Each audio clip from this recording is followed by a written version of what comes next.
C ಏನು ಗೊತ್ತಾ, ಎಲ್ಲರೂ ಏನೇನೋ ಹಚ್ಕೋಬೇಕು, ಏನಾದರೂ ಒಂದು ಏನೋ ಮೇಲ್ಗಡೆಯಿಂದ ನಾವು ಜಾಸ್ತಿ ಅದಕ್ಕೆ ಕೇರ್ ಮಾಡ್ತೀವಿ. ಬಟ್ ಇಂಟೇಕ್ ತುಂಬ ಇಂಪಾರ್ಟೆಂಟು. ಸೊ ಇಂಟೇಕಲ್ಲೇ ತುಂಬ ಏನು ವೆಜ್ಜೀಸ್ ಆಗಿರ್ಬೋದು, ಆಮೇಲೆ ಫ್ರೂಟ್ಸ್ ಆಗಿರ್ಬೋದು, ಅದನ್ನೆಲ್ಲ ಜಾಸ್ತಿ ಇಂಟೇಕ್ ಮಾಡಬೇಕು ಪ್ರತಿದಿನ. ಡೈಲಿ ಒಂದೇ ಒಂದೇ ತಿಂದರೆ ಮೊನಾಟನಸ್ ಅನಿಸುತ್ತೆ, ಬಟ್ ಚೇಂಜಸ್ ಮಾಡ್ಕೊಳ್ಬೇಕು. ಹಾಗಾಗಿ ಆ ಒಂದು ವಿಚಾರದಲ್ಲಿ ನಮ್ಮ 100% ನಮ್ಮ ಡೈಟಿಷಿಯನ್ನು, ನನ್ನ ಡಾಕ್ಟ್ರು, ನನ್ನ ಫಿಟ್ನೆಸ್ ಏನೋ ಒಂದ್ಸಲಿ ಅದನ್ನೇ ಹೇಳ್ತಾ ಇರ್ತಾರೆ, ಎಲ್ಲ ನೀನೇ ಆಗ್ಬಿಟ್ಟಿದ್ಯಲ್ಲೋ, ಹಂಗಂದ್ರೆ ಗಂಡನ ಆಗ್ಬಿಡು ಅಂತ ಮುಂಚೆ ಅದೇ ಹೇಳ್ತಾ ಇದ್ರು. ಅದೊಂದೇ ಬಾಕಿ ಇರೋದು, ಇನ್ನು ಮಿಕ್ಕಿದೆಲ್ಲ ಆಗ್ಬಿಟ್ಟಿದ್ಯಾ, ಈಗ ಆಗ್ಬಿಡು ಅದನ್ನು ಅಂತ. ಆಗನ ಬಿಡು ಮಮ್ಮಿ ಅಂತ ಅವಾಗ ಹೇಳ್ತಿದ್ದೆ.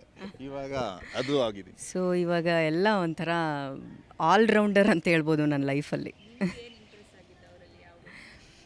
ಅವನಲ್ಲಿ ಏನು ಇಂಪ್ರೆಸ್ ಅಂದರೆ, ನನಗೆ ನನ್ನ ಥರನೇ ಅವ್ನು ತುಂಬ ಸ್ಟ್ರಗಲ್ ಮಾಡ್ತಾನೆ. ಅಂದರೆ ಅವ್ರ ಮನೇಲಿ ಅವ್ರ ಮನೆ ಕಡೆ ಎಲ್ಲ ಚೆನ್ನಾಗಿದ್ರೂ ಎಲ್ಲ ಇದ್ದರೂ ಕೂಡ, ಬಟ್ ಅವನ ಒಂದು ಬೌಂಡ್ರಿ ಏನಿದೆ ಆ ಬೌಂಡ್ರಿಲಿ ಅವ್ನು ತುಂಬ ಕಷ್ಟಪಡ್ತಾನೆ. ಸೊ ಆಮೇಲೆ ಅವನಿಗೆ ಕನ್ಸಿಸ್ಟೆನ್ಸಿ ಚೆನ್ನಾಗಿದೆ. ಆ ಥರದ ವಿಚಾರದಲ್ಲೆಲ್ಲ ನನಗೆ ತುಂಬ ಇಷ್ಟ ಆಯಿತು. ಸೊ ಅದನ್ನೆಲ್ಲ ನಾವು ತುಂಬ ವರ್ಷ ಫಾಲೋ ಮಾಡಿದ್ರಿಂದ ಒಂದು ಫೈನಲ್ ಡೇ ಡಿಸಿಷನ್ ತಗೊಳ್ಳೋ ಅಂತ. ಏನು ಗೊತ್ತಾ, ನಮಗೆ ಆ್ಯಕ್ಚುಲಿ ಅರುಣ್ಗೂ ಇಷ್ಟ ಇರಲಿಲ್ಲ, ನನಗೂ ಇಷ್ಟ ಇರಲಿಲ್ಲ ಗ್ರ್ಯಾಂಡಾಗಿ ಮದುವೆ ಮಾಡ್ಕೋಬೇಕು ಅನ್ನೋದು. ಸೊ ನಮಗೆ ಆ್ಯಕ್ಚುಲಿ ಪ್ಲ್ಯಾನ್ ಇದ್ದಿದ್ದು ಸಿಂಪಲ್ಲಾಗಿ ರಿಜಿಸ್ಟರ್ ಮ್ಯಾರೇಜ್ ಮಾಡ್ಕೋಬೇಕು ಅಂತ. ಆದರೆ ಇವ್ರ ಫ್ಯಾಮಿಲಿ ಕಡೆ ತುಂಬ ನೆಂಟರು ಇಷ್ಟರು ಎಲ್ಲ ಜಾಸ್ತಿ, ಆಮೇಲೆ ಇವನೊಬ್ಬನೇ ಮಗ ಬೇರೆ. ಸೊ ಹಾಗಾಗಿ ತುಂಬ ಗ್ರ್ಯಾಂಡಾಗಿ ಮದುವೆ ಮಾಡಬೇಕು ಅನ್ನೋದಿತ್ತು. ಇವನು ಲಾಕ್ ಆದರೆ ಡೆಫಿನೆಟ್ಲಿ ಈ ಶಾಸ್ತ್ರಗಳಲ್ಲೆಲ್ಲ ನನ್ನನ್ನು ಲಾಕ್ ಮಾಡಿದ್ರೆ ಡೆಫಿನೆಟ್ಲಿ 2-3 ದಿನ ಬಿಡಲ್ಲ ಅನ್ನೋ ಒಂದು ಭಯದಿಂದ ಇವನು ಬೇಡ ಅಂತೇಳ್ಬಿಟ್ಟು ಹೇಳಿದ್ದ. ಸೊ ಅದು ಬಿಟ್ಟರೆ ಬೇರೆ ಏನಿಲ್ಲ. ಹಾಗಾಗಿ ನಾವು ತುಂಬ ಸಿಂಪಲ್ಲಾಗಿ ಟೆಂಪಲಲ್ಲಿ ಮದುವೆ ಮಾಡ್ಕೊಂಡ್ವಿ. ಅದು ಅಲ್ಲೇ ಅರ್ಜೆಂಟಲ್ಲಿ ಆಗಿದ್ದು.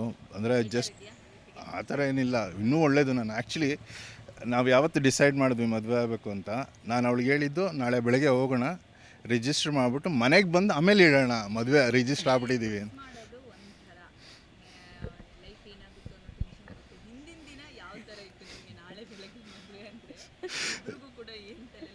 ತುಂಬ ಅಂದರೆ ಇದು ಹೆಂಗೆ ತುಂಬ ಕಮ್ಮಿ ಟೈಮ್ ಇದ್ರಿಂದ ತುಂಬ ಜಾಸ್ತಿ ಮಾಡಬೇಕಾಗಿತ್ತು. ಅಂದರೆ ನಮ್ಮದು ಪ್ರೀ ವೆಡ್ಡಿಂಗು ಮದುವೆ ಬೆಳಗ್ಗೆ ಹೋಗಿ ಪ್ರೀ ವೆಡ್ಡಿಂಗ್ ಮಾಡಿದ್ದು. ಅಂದರೆ 6 o'clockಗೆ ಹೋದ್ವಿ. ಇಲ್ಲಿ ಆ್ಯಕ್ಚುಲಿ ದೇವಸ್ಥಾನದಲ್ಲಿ ಹೇಳಿದರು 7:30ಗೆಲ್ಲ ಬರಬೇಕು, ಮುಹೂರ್ತ 7:30 to 8:30 ಇರೋದು ಅಂತ. 6 o'clock ನಾವು ಅಲ್ಲಿ ಬಿಟ್ಟು ಅಲ್ಲಿಗೆ ಹೋಗಿ ಅದು ಮುಗಿಸೋ ಅಷ್ಟೊತ್ತಾಗಲೇ 7:30, ನಾವು ಇನ್ನೂ ಅಲ್ಲೇ ಶೂಟಲ್ಲೇ ಇದ್ದೀವಿ. ಇಲ್ಲಿ ಪುರೋಹಿತರು ಫೋನ್ ಮಾಡ್ತಿದ್ದಾರೆ, ಎಲ್ಲಿದ್ದೀರಾ ನಿಮ್ಮ ಮದುವೆ ಇವತ್ತು ಗ್ಯಾಪ್ನ ಇದೆಯೋ ಇಲ್ಲೋ ಅಂತ. ಅಷ್ಟು ಪ್ಯಾಕ್ ಇತ್ತು. ಸೊ ಅದು ಬೇರೆ ಏನೂ ಥಾಟ್ಸ್ ಇರಲಿಲ್ಲ, ಬೇಗ ಮುಗಿಸ್ಬೇಕು ಆ ಟೈಮೇ ಇಲ್ಲ ಆ್ಯಕ್ಚುಲಿ. ಬೇಸಿಕ್ಲಿ ಹಂಗಾಗೋಯ್ತು. ನಾನು ಸ್ವಲ್ಪ ಬ್ಯುಸಿ ಇದ್ದೆ, ಯಾಕಂದರೆ ನಾನು ಇವಾಗ ಸದ್ಯದಲ್ಲಿ 2 ಧಾರಾವಾಹಿಗಳನ್ನ ಮಾಡ್ತಾಯಿದ್ದೀನಿ, 2 ಚಾನಲಲ್ಲಿ. ಸೊ ಹಾಗಾಗಿ ನನ್ನ ತುಂಬ ಹೆಕ್ಟಿಕ್ ಇತ್ತು. ಆ ಡೇಟ್ ಒಂದೇ ದಿನ ರಜಾ ತೊಗೊಂಡಿದ್ದೆ ನಾನು ಮದುವೆಗೋಸ್ಕರ ಅಂತ. ಸೊ ಹಾಗಾಗಿ ನನಗೆ ಬೇರೆ ಆಪ್ಷನ್ನೇ ಇರಲಿಲ್ಲ. ನಾನೆಲ್ಲ ಸುಮ್ಮನೆ ಫೋನ್ನಲ್ಲೇ ಎಲ್ಲರಿಗೂ ಕರೆದಿದ್ದು. ಅಂದರೆ ಫ್ಯಾಮಿಲಿ ಅಷ್ಟೇ ಇದ್ದಿದ್ದು, ಇವ್ರ ಫ್ಯಾಮಿಲಿ ನಮ್ಮ ಫ್ಯಾಮಿಲಿ.